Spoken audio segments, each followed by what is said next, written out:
Petrol में ethanol की मिलावट का जो पूरा मुद्दा है, अभी तो E20 पेट्रोल विवाद आपका सबसे ज्यादा चर्चा में है। एथेनॉल ब्लेंडेड पेट्रोल जो आपका है, E20 ईंधन की जो बात कर रहे हैं,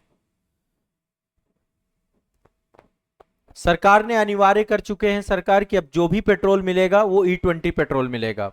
लेकिन उससे इस समय लगातार जिस तरीके के एक्सपेरिमेंट निकल के आ रहे हैं, बड़ी महंगी महंगी गाड़ियां, उनके इंजन, उनका माइलेज पूरी तरीके से बर्बाद हो रहा है। सरकार का एक निर्णय पूरी तरीके से भारत की गाड़ियों में एक्सपेरिमेंट होकर के चल रहा है। करोड़ों गाड़ियों में, करोड़ों की संख्या में, 25 करोड़ से ज्यादा पेट्रोल गाड़ियां चल रही हैं भारत में।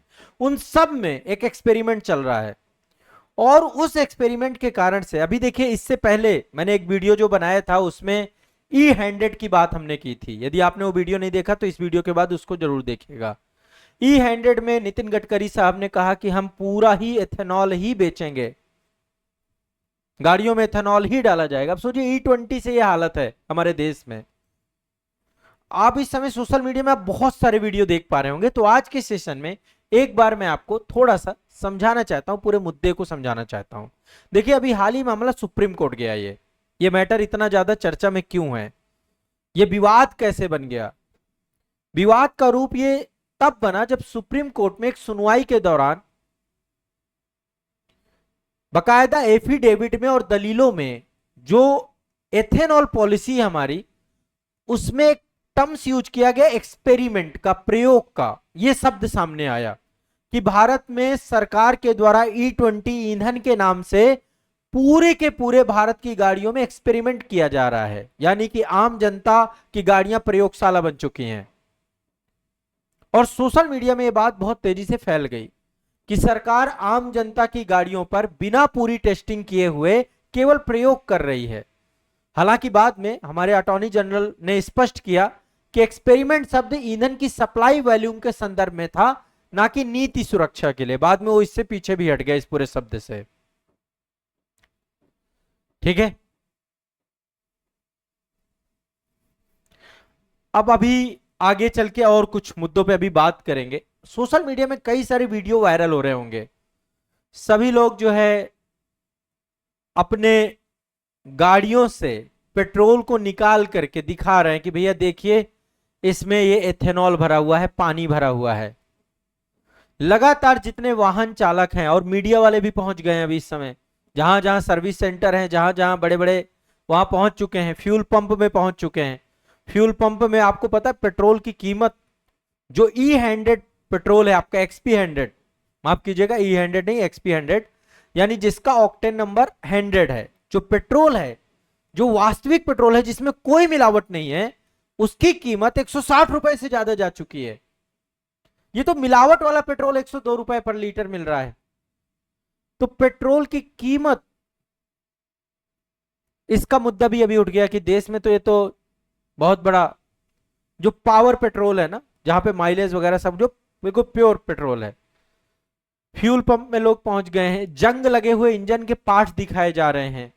और अभी ऐसे वीडियो आ रहे हैं कि लगभग 10 से 12% तक माइलेज कम हो चुका है। ऐसे कई सारे वीडियो, और जनता में डर भी फैल गया। जो पेट्रोल गाड़ियां लिए हुए हैं, बिल्कुल नई गाड़ियां खराब हो रही हैं अभी, खासकर वो गाड़ियां जो 2023 से पहले की हैं। जितने भी 1 अप्रैल 2023 से पहले बेचे गए अधिकांश वाहन, ये ज्यादातर E10 के लिए बने हुए थे। E10 मतलब पेट्रोल में 10% की एथेनॉल की मिलावट कर दीजिए, इसके लिए बने हुए थे। लेकिन मिलावट तो ज्यादा हो गई, 20% तो सरकार ही करवा रही है। हो सकता है और भी मिलावट करते हो पेट्रोल पंप वाले, क्या भरोसा। मिलावट तो वही हमारे देश में, आप देखिए ना, डेंसिटी क्या, आप पेट्रोल पंप में जाइए, डेंसिटी सही नहीं देते हैं। पेट्रोल की डेंसिटी आप देखिए, कोई देखता ही नहीं उस चीज को, कम भी भरते हैं, तो मिलावट भी हो सकती है। तो भारत में बहुत बुरी स्थिति हो गई है। देश में जितनी भी पुरानी गाड़ियां, टू व्हीलर्स हैं, जिनमें जबरन E20 ईंधन का इस्तेमाल किया जा रहा है, क्योंकि बाजार में शुद्ध पेट्रोल का विकल्प नहीं है भी तो बहुत महंगा है भी तो कुछ ही पेट्रोल पंप में है। जबकि सरकार को यह चाहिए था कि सरकार विकल्प देती। हर पेट्रोल पंप में विकल्प दिया जाता कि आप शुद्ध पेट्रोल भरवाना चाहते हैं या E20 पेट्रोल भरवाना चाहते हैं। यहाँ पे एक तर्क दिया जा रहा है इसके पीछे, अभी मैं तर्क पे आऊंगा, मैं मतलब अभी कई मुद्दों पे डिस्कस करूंगा इस मैटर में। सरकार का तर्क ये है कि हमें आत्मनिर्भर बनना है, एथेनॉल को हमें ईंधन के तौर पे आप बनना चाहिए, बहुत अच्छी बात है ना, आत्मनिर्भर बनना चाहिए। हमें क्यों फॉरेक्स रिजर्व को से तेल मंगवाना पड़े? सरकार करी कि हम एथेनॉल को मिला देंगे तो तेल को की मांग कम हो जाएगी, हम क्रूड ऑयल नहीं खरीदेंगे, कम खरीदेंगे, उससे हमारा विदेशी मुद्रा भंडार बचेगा। एक कारण यह भी है, दूसरा आत्मनिर्भरता का कारण भी है। लेकिन एक बात समझिए, अभी जितनी भी गाड़ियां चल रही हैं उन गाड़ियों में माइलेज कम हो रहा है, ये पूरा ईंधन पूरे, तो पेट्रोल की मांग इससे बढ़ेगी कि घटेगी? जब माइलेज ही कम हो जाएगा, है ना, जहां अभी 100 किलोमीटर जाने में 10 लीटर पेट्रोल से यदि हो जाता था, अब वहां 12 लीटर 15 लीटर पेट्रोल लगेगा क्योंकि माइलेज कम हो चुका है। तो ऐसी कंडीशन में तो पेट्रोल की मांग बढ़ गई, फिर एथेनॉल क्या है? फिर किसानों की आय की बात आती, किसानों की आय बढ़ जाएगी, किसानों की आय बढ़ानी है, लेकिन किसानों की आय बढ़ाने के चक्कर में ऐसा नहीं करना कि भारत की सारी गाड़ियां ही तबाह कर देनी है। कई सारे प्रश्न हैं जो सरकार को इस बार उनकी स्पष्ट, और E20 ईंधन पे को लेकर के अभी जो सरकार कह रही कि आने वाले समय पे हम E100 तक जाएंगे, इसमें टारगेट नितिन गडकरी साहब भी हो रहे हैं सबसे ज्यादा, क्योंकि कहीं ना कहीं पे कई सारे मुद्दे हैं, इन्हीं के स्टेटमेंट हैं। आज देखिए इलेक्ट्रिक व्हीकल को लेकर के हम हमेशा बात करते हैं, अरे हमें यदि आत्मनिर्भर बनना है ना, आप पूरे देश में एक इंफ्रास्ट्रक्चर बना दीजिए, हर जगह कंपलसरी कर दीजिए चार्जिंग स्टेशन। आज चार्जिंग स्टेशन नहीं बना पाए हम, आप देख लीजिए, चार्जिंग स्टेशन नहीं है। इलेक्ट्रिक व्हीकल्स पे काम करिए ना आप। इथेनॉल E10 ठीक है, अमेरिका में 10% मिलावट होती है, अब यहां E20 है, तो E20 ईंधन मिल रहा है। अब एथेनॉल का स्वभाव क्या होता है? एथेनॉल जो होता है हाइड्रोस्कोपिक होता है, आपका हवा से नमी और पानी को सोख लेता है। पानी और एथेनॉल का मिश्रण जो है पुरानी गाड़ियों के लोहे के फ्यूल टैंक में जंग लगा देता है, रबर और पाइपलाइनें और गैस्टेक वगैरह को गला देता है, जहां जहां पानी होगा वो करेगा ये काम, ठीक है। तो केमिकल रिएक्शन और जंग लगने का डर नहीं है, लगातार ऐसे बहुत सारे वीडियोस आ चुके हैं। इसके अलावा माइलेज गिर गया बहुत तेजी से, कई सर्वेक्षणों में ड्राइवरों ने कहा कि हमारा E20 ईंधन यूज करने के कारण से माइलेज बहुत कम हो गया है, हमारी जेब का खर्च बढ़ चुका है, पेट्रोल गाड़ी बड़ा पैसा फूक मतलब पीती है। इसके अलावा इंश्योरेंस क्लेम रिजेक्ट होने की अफवाह भी एक फैली बीच में, ये अफवाह फैली कि यदि आप गलत ईंधन के कारण से इंजन आपका सीज हो जाता है, खराब हो जाता है, तो बीमा कंपनी वारंटी नहीं देगी, इंश्योरेंस क्लेम नहीं देगी, इससे मना कर देगी, ये भी अफवाह फैली। अब इसमें कितनी सच्चाई है ये तो सरकार को और बीमा कंपनियों को आकर स्पष्ट करना होगा, और आप लोगों को अपनी बीमा कंपनी से पूछना चाहिए कि भाई ऐसा तो नहीं है कि, क्योंकि बीमा वाले बहुत बहुत ड्रामे करते हैं जब कोई गड़बड़ी आती है, हर बार उनको बस टाइम से प्रीमियम चाहिए, लेकिन जब क्लेम का टाइम आता है तब वो पीछे हट जाते हैं बहुत मुद्दों पे। तो ये लगातार जो विवाद बढ़ रहा है कंटिन्यूअस, अभी क्या हुआ, कई सारे मतलब अभी केंद्रीय पेट्रोलियम मंत्रालय के द्वारा और देश की जो बड़ी ऑटो कंपनियां हैं, चाहे मारुति हो, टोयोटा हो, हुंडई हो, हीरो मोटोकॉर्प हो, इन सभी के द्वारा अभी हाल ही में एक पूरी तरीके से ज्वाइंट प्रेस कॉन्फ्रेंस भी की गई और पीआईबी से लेकर सब जगह एक जानकारी उपलब्ध कराई गई है कि जैसे मारुति सुजुकी का स्टेटमेंट ये है कि इससे कुछ गड़बड़ नहीं होगी। देखिए कोई कॉन्फिडेंस के साथ कुछ भी नहीं बोल रहा है, ये भी समझ लीजिए। ओवरऑल है तो परीक्षण ही, क्योंकि एग्जैक्ट डेटा गवर्नमेंट दे नहीं रही कि E20 ईंधन करने के बाद गाड़ी को क्या क्या प्रभाव पड़ रहे हैं, ये सब चीजें बातों में, कोई रिटर्न ऐसा कोई डॉक्यूमेंट नहीं है। हाँ माइलेज को लेकर के जरूर मान रहे हैं कि थोड़ा बहुत कम होगा, गवर्नमेंट कह रही है कि 3 से 5% तक कमी होगी, लेकिन वास्तविक रूप से बहुत सारे लोग ऐसे हैं जिनका कहना है कि उनका माइलेज जब 20 की गाड़ी देती थी वो आकर के 10 में 15 में। वैसे देखो पेट्रोल की गाड़ियां जिनके इंजन बड़े हैं, 7 सीटर जो गाड़ियां होती हैं 10-12 का मुश्किल से मिलता है, वो भी बहुत, जैसे मारुति वगैरह की गाड़ियां अच्छा देती हैं, इनोवा वगैरह में तो बहुत कम होता है। टोयोटा की गाड़ियों का माइलेज कम है, वैसे भी पहले भी पेट्रोल का माइलेज कम था, और अब E20 ईंधन से और सारी चीजें हो जाएंगी, ठीक है। तो कई सारे मुद्दे आपके इस बीच में हुए हैं। फूड वर्सेस फ्यूल विवाद, एक दूसरा पहलू पर्यावरण और अर्थशास्त्रियों का कहना है कि भारत में एथेनॉल बनाने से गन्ने का रस, मक्का और भारतीय खाद्य निगम का सप्लाई, जो सरप्लस चावल है, इन सब का उपयोग किया जाएगा। किससे बन रहा है एथेनॉल? यही जो खाद्यान्न वस्तुएं हैं, गन्ना से बन रहा है, मक्का से बन रहा है और चावल से बन रहा है, इनका उपयोग किया जाता है। आलोचका का कहना है कि ईंधन बनाने पे इतने बड़े स्तर पर फसलों को डाइवर्ट करने पर अनाज की कीमतें बढ़ जाएंगी, मवेशियों का चारा कम हो जाएगा। ठीक है, ये भी एक बहुत बड़ा मुद्दा है कि ऐसे तो खाद्यान्न संकट आ जाएगा। दूसरा, इसको बनाने में पानी की बहुत आवश्यकता पड़ती है, तो ऐसे में पानी की समस्याएं भी आ जाएंगी, जो बेसिक और बेसिक नीड है आपकी। तो एक नई चीज बनाने के लिए हम पुरानी चीजों को भी तबाह कर सकते हैं, ये भी स्थिति बन सकती है। और सरकार अब इस नीति को आगे बढ़, देखिए पहली बात ठीक है एथेनॉल को यूज करें, लेकिन कम से कम बेसिक इंफ्रा तो डेवलप कर लें पहले। अभी बेसिक इंफ्रा ही नहीं है प्रॉपर। ठीक है, एथेनॉल ब्लेंडिंग को लेकर के यदि हम दुनिया भर की बात करें तो ब्राजील में 27% एथेनॉल यूज किया जाता है। वहां की गाड़ियां हैं E27, 100% एथेनॉल पे भी चलती हैं ब्राजील में गाड़ियां। लेकिन पहले गवर्नमेंट ने फ्लेक्स फ्यूल वहां का इंजन बनाया जो उन गाड़ियों के उस ईंधन के अनुकूल हो। अमेरिका में E10 यूज किया जाता है, 10% अमेरिका में यूज किया जाता है।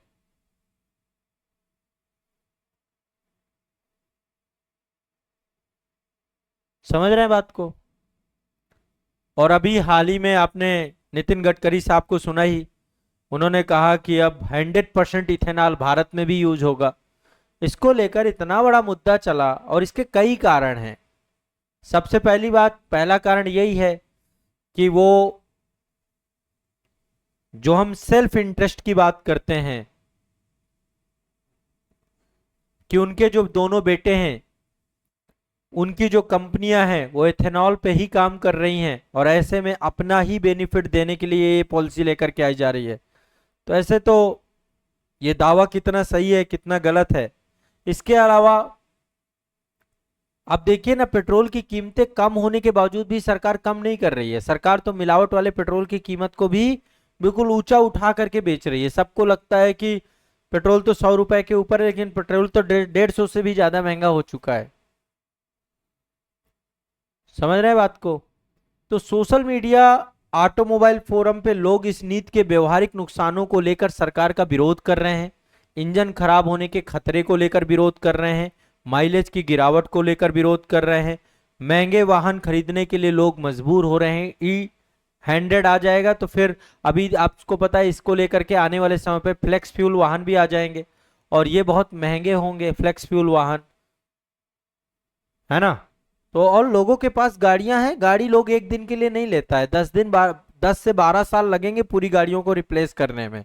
लेकिन अभी फ्लेक्सफुल आपके पास इतने सारे वाहन है नहीं, तो कंडीशन सरकार को समझना पड़ेगा ना। ठीक है, ये ध्यान रखिएगा। ये सारा कुछ मुद्दा बना हुआ है, अभी लगातार बहुत सारे वीडियोस वगैरह आप देख पा रहे होंगे। ठीक है, फ्लेक्स फ्यूल वाहन का मतलब यह है कि जो E100 का उपयोग सामान्य पेट्रोल गाड़ियों में नहीं किया जाता है, चलाने के लिए विशेष रूप से फ्लेक्स फ्यूल ईंधन इंजनों की जरूरत पड़ती है। ठीक है, अभी मारुति सुजुकी ने वैगन आर का फ्लेक्स फ्यूल इंजन का एक जो है वेरिएंट लॉन्च किया है आपका, तो पूरा E20 से लेकर E100 तक के एथेनॉल पे चल सकती हैं। ठीक है, क्लियर है, स्पष्ट है? किसानों को लाभ मिले, मिलना चाहिए, पर्यावरण का लाभ होना चाहिए, लेकिन इसका मतलब ये नहीं है कि इससे आम जनता की जेब काट ली जाए, आम जनता को बताया ही ना जाए। सोचिए किसी की गाड़ी खराब होना उसके लिए एक बहुत तकलीफ की चीज है, क्योंकि बहुत महंगा मामला है। ठीक है ना? तो सरकार को थोड़ा चीजों को समझना होगा और देखना पड़ेगा। थोड़ा सा मैं यहाँ पे बेसिक्स आपको बता देता हूँ। एथेनॉल मूल रूप से एथिल अल्कोहल होता है, C2H5OH आपने सुना होगा। रंगहीन और ज्वलनशील तरल होता है, पूरी तरीके से जैविक चीजों बायोमास से तैयार किया जाता है। एथिल अल्कोहल की बात कर रहे हैं। गन्ने के रस से, मक्का से, टूटे हुए चावल से, चुकंदर से, सड़े हुए आलू से, इन सब से बनता है। और इसका फर्मेंटेशन भी होता है, किण्वन भी होता है, जहां पे यीस्ट शर्करा को अल्कोहल में बदल देता है। इसके बाद आसवन भी होता है, आसवन की प्रक्रिया की जाती है। इसके बाद जो है आपका एथेनॉल बनता है। पराली और चावल और गेहूं भूसे से भी बनता है, आपका सेकेंड जनरेशन एथेनॉल बनता है। और गाड़ियों में एथेनॉल का यूज कैसे करते हैं, है ना? E20 का मतलब क्या है? 20% इथेनॉल प्लस 80% पेट्रोलर। ये भारत में E85 यानी 85% एथेनॉल और 15% पेट्रोल। सोचिए क्या हालत होगी ऐसी गाड़ियों की। अभी भी मोटोकॉर्प्स ने स्प्लेंडर और HF बहुत सारे डीलक्स फ्लेक्स फ्यूल वेरिएंट के इंजन लॉन्च किए हैं। तो यदि इंजन ऐसा है तो कोई दिक्कत नहीं है, लेकिन उसका प्रॉब्लम है इंजन बहुत जल्दी आपका चोक हो जा रहा है, इंजन से आवाज आने लग जा रही है, इंजन पूरी तरीके से सीज हो जा रहा है। E100 का मतलब है पूरी तरीके से 100% प्योर जो है आपका शुद्ध एथेनॉल, ठीक है। और उसमें थोड़ा बहुत पेट्रोल भी बनाया जाता है, लगभग 5 से 7% पेट्रोल भी मिलाया जाता है, ताकि सर्दियों के मौसम पे इंजन आसानी से स्टार्ट हो सके। सर्दियों में इंजन को पावर चाहिए होती है ना, बैटरी वगैरह भी डाउन हो जाती है कभी भी। तो ये आपको दिमाग में बैठा के रखना है। क्लियर है, स्पष्ट है? ये कुछ इंपॉर्टेंट है। E100 के फायदे हैं, लेकिन फायदे तब हैं जब उस तरीके की गाड़ियां आ जाएं। पहला काम गवर्नमेंट को इंफ्रास्ट्रक्चर पे करना चाहिए, जैसा कि अन्य बहुत सारे देशों ने किया है, लेकिन उन्होंने स्टेप बाय स्टेप किया है। हमारे देश में क्या है, पॉलिसी पहले लाद दी जाती है, बाद में उसके बहुत सारे डिमेरिट्स आते हैं, और उन डिमेरिट्स को फिर धीरे धीरे धीरे धीरे सही करते करते बहुत टाइम लग जाता है। तो ये आपका पूरा का पूरा मामला है, ठीक है। गवर्नमेंट और किस मतलब जो पूरा मुद्दा चल रहा है, कम माइलेज का मुद्दा, पानी सोखने का मुद्दा, जंग लगने का मुद्दा, ठीक है। अभी सीमित उपलब्धता है, एथेनॉल पंप बहुत कम है भारत में, बहुत दिक्कत है। सरकार को भी बेसिक इंफ्रा पे ज्यादा काम करे, और मेरे हिसाब से सबसे ज्यादा काम करना चाहिए इलेक्ट्रिक व्हीकल पे। गवर्नमेंट को ईवी पे काम करना चाहिए, उससे बढ़िया कुछ भी नहीं है, सभी का संपूर्ण समाधान है वो, ठीक है।